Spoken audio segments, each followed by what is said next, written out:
Yo, what is up guys? It's me, the G-Flash. I am back with another reaction video for Fire Emblem Heroes. So, today, we just got an announcement for a banner that I did not expect at all. But, I am really happy about it. Because we've got some really cool people in here. So, first of all, we got, the Trickster Loki. Oh my god, I am so happy that she's finally playable. Loki's been in the story maps for quite long, I guess, and she's just a NPC back then, but now IS actually made her playable. That makes me so happy, because when you fight Loki, sometimes it's a pain to take her down because of everything she's got. And now we can actually see what she's got in her kit. So she's got that Thok? I don't know either way how to pronounce it.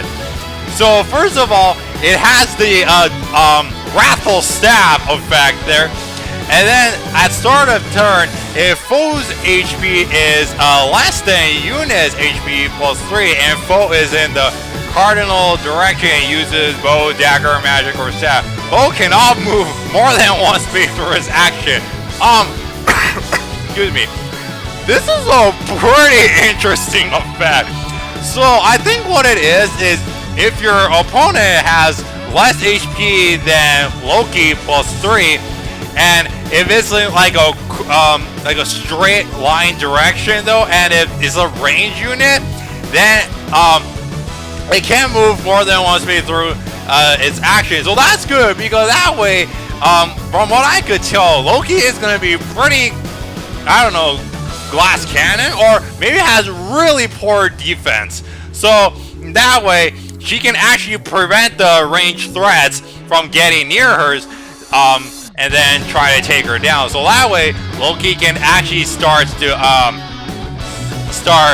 hitting them, the opponents, and then make sure she doesn't get harmed. But I know though, the better way to prevent that is to have Dazzling Stab in her Beast Law if she doesn't want to get counterattacked back though. But yeah, I love the effect in her staff. And then she's got Restore Plus, which is the same exact healing assist which Nana had. And then she's got Earth Water Bomb. So when healing an ally with the stat grants defense rest plus 6 to all allies. That is absolutely insane. This is just like Veronica's Wind Fireball, but this time it's for the defense and rest buffing, and it's a plus. So that is absolutely insane, and it's like one cooldown. Oh, I absolutely love this.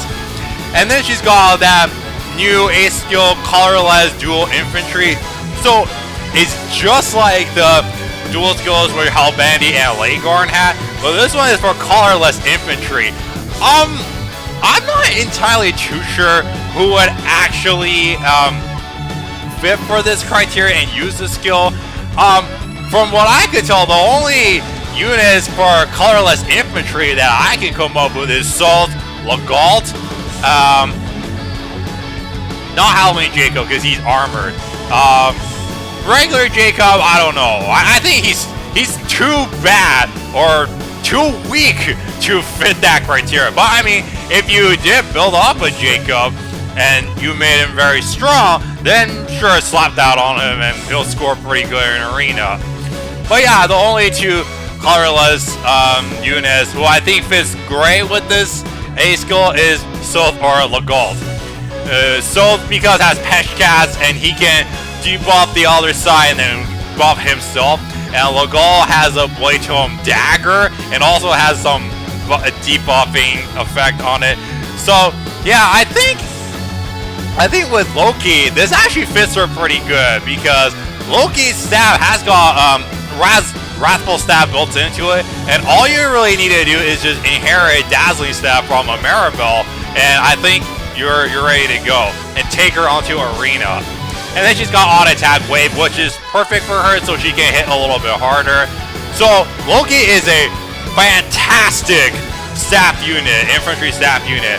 So I'm so glad she's finally playable. Players can now start to use her a lot more. And I can tell you this, if you do pull her and you have an extra Maribel and you inherit Dazzling Staff on her, she can make in-game content a lot easier for you though. Yeah. I mean, Veronica also does because of her 3-space mobility and Windfire Bomb and Helo Scalp. But still, Loki, it's a pretty good, has a pretty good niche, and that can help you guide through many obstacles that you have a hard time to get through, even if you use Brave Veronica. So, yeah, this is so good. Oh, wow. And then from Fire Emblem Echoes, Shadows of Valentia, we have got Cliff. I am so happy that he's finally into Heroes. So now we pretty much have every single villager that joins the Deliverance now. Because previously we only were missing out on Cliff, and now he's finally here. And he's a blue infantry mage. So that's pretty interesting. So, I mean, I guess if you play Echoes, you probably use Cliff as a magic unit a lot, I guess. So that's why they give a mage class to Cliff as a cannon class, I believe. Yeah, his art looks pretty cool. So, he's got Sakate. I don't know if that's how you pronounce it though. So grants 3 defense, and then at start of combat, if foe's attack is greater than the unit's attack plus 5, grants attack speed, defense, and res plus 5 during combat. That is an absolute insane effect. From what I can tell right here, Cliff might have average attack, I guess. So that's why he has this effect in his tome though. And also the fact that he has got a new ace skill, which I'm going to go into in just a second. But yeah, great effect, and it can definitely help him though. And then he's got Growing Light. I don't know why they give him an AoE special though. I'm pretty sure a better special is gotta be either Iceberg or whatever, depending on what stats he has. And then he's got Fortress Defense Res 3. So it's basically Fortress Defense and Fortress Res combined together. But this time, instead of inflicts a -2 like the vanilla Fortress Def or Res does, it inflicts a because the vanilla Fortress Res or Def inflicts a -3, but the mixed version inflicts a 2, so that's actually pretty good. So Grand Def Res plus 6, and in exchange for 2 damage. This won't be a bother at all with his Sakate tome right there, because if he's facing someone like, I'll say Male Grima for example, Male Grima has got really high attack, and if he's facing him, and then and if Cliff has got lower attack, which I think he will, than Greymon does, he will activate his Sakate tome effect, and then just take a lot less damage because of the in-combat buff and the Fortress Res and Fortress Defense and Res stat growth in his default kit though. So that will help him take less damage from both physically and magically. And then he's got chill speed. So I'm thinking he's gonna have average speed, like maybe 30-ish speed, I guess, because otherwise he wouldn't really have chill speed. Or maybe he's a speedy mage though. But I mean, from what I can tell here, he's probably gonna be a mixed space tank. So that's why otherwise he won't have a dual fortress skill though. And then he's got Fortify Res. You know, I really think they could have swapped Fortify Res into something like Even Res Wave or Odd Res Wave or something like that. I mean, Fortify Res is like a really old skill, and I don't think anybody really uses it anymore. But either way, he's got this anyway. So yeah, Cliff looks like he's gonna be a pretty strong unit. He may not hit very hard though. Not saying that he's gonna hit like a wet noodle, but he might just have average base attack like 31 or 32, I guess. And also because he has got the dual fortress skill, and that's why I'm thinking he might have average attack. But yeah, he seems like a really good blue mage though. So I'm definitely a fan. I'm super happy he's finally in Heroes. I know that people wanted him for so long though, and his animation looks so cool. It's like full of arrows. And then from Awakening, we have got my boy, Owain. So I know you guys might have heard me say before that Berkut is my boy, but Berkut's a villain, and he's my boy from the villain category. But from the heroes category, Owain is my boy from that part though. I really like Owain as a character, both because I use him a lot in Warriors, and I love how energetic he is, because, you know, I'm really energetic. And I love his voice acting, though.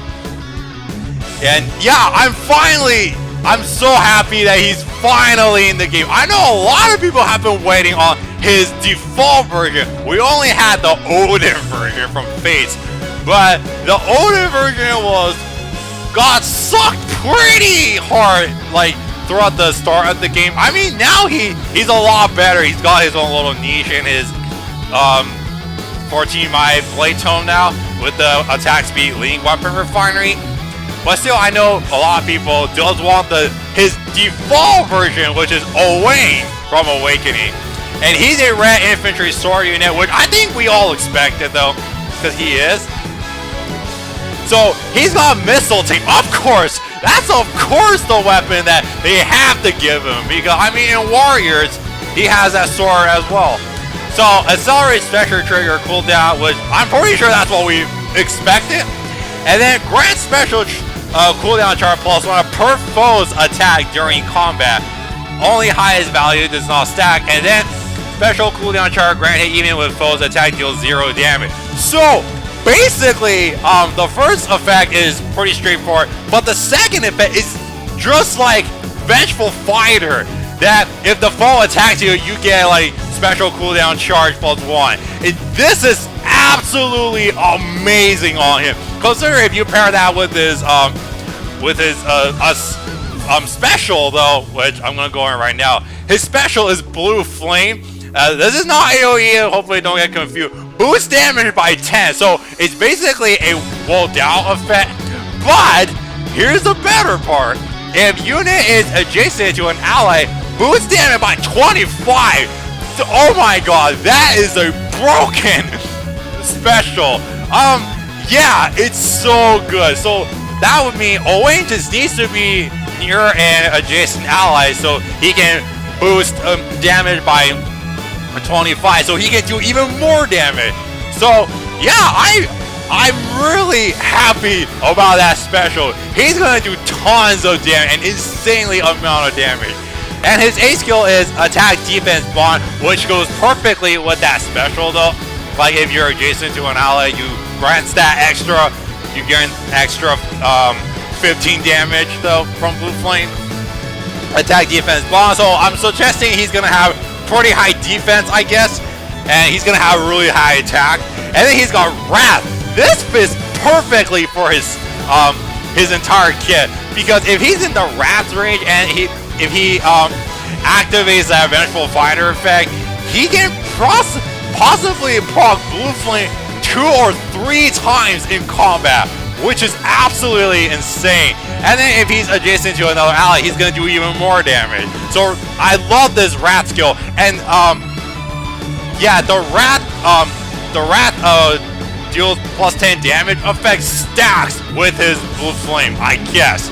I'm pretty sure it does, because it doesn't really have a threshold that it doesn't stack. So I'm guessing it does stack with his Blue Flame. So I'm doing a little calculation here. If Owain does not stand against any ally and he's in the Wrath range, and then and if he activates Blue Flame, he's gonna do 20 damage with the blue flame. And then if he's adjacent to an ally, he's gonna do 35 damage. That extra damage, that is monstrous. This is a perfect B skill for him. I mean, we could, if he's really fast though, then I guess you can run Desperation, like the standard Fury Desperation set if that's what you want to do. But I think Wrath is a pretty good special for him. Well, I mean, if only we had a Desperation Sacred Seal, then it will absolutely fit perfect with his entire kit. And then he's got Spur Speed, Defense 2. That's a pretty good Spur skill though. So, Owain, I'm thinking he's gonna be a Sword Infantry unit with really high speed. I guess pretty good speed though. And then really high attack. And then very good defense stat and probably garbage resistance stat. That's what I'm thinking though. And he might have really good HP though. But if you look at the clip right here, so he said he's got 30, but I think from the bars right here, he might have more than 35 HP, which I think is perfect enough to let him survive a little bit longer. And he's gonna proc his blue flame. Oh my god, the animation is so sick. I love it. I love his animation so much. And he got this wings thing like from his Blade Tome though, that he got his Odin's Grimoire. Oh wow, it's so cool. Now, after you see these guys though, you might see there's another new unit right here, and that's Aversa. I don't know Aversa too much, but I know she's either an Awakening boss, a villain, I guess. But yeah, she's gonna be having a Grand Hero battle at the 25th though, and I'm excited to see her Grand Hero battle. And she's gonna be our first flying red mage, like free unit. So that's really good of IS finally getting out Aversa. I know that Aversa is also a character that people wanted for quite a long time, along with Walhart. And yeah, I'm excited to see what's Aversa gonna turn out. So yeah, I'm definitely gonna be summoning on this banner for sure because of my boy Owain, and I also want to get Cliff and Loki as well. So I'm gonna start gathering some orbs, and when I get the time, I will make my summoning video. So yeah, that's my reaction. I am super hyped about this banner, absolutely. And I cannot wait to get these units though. So hope you guys enjoyed, and let me know what you guys think about this in the comment section below. And if you like what I post, then make sure to like, subscribe for more Fire Emblem Heroes content video. And with that being said, I will see you all in my summoning video. So thank you so much for watching, and see you all later.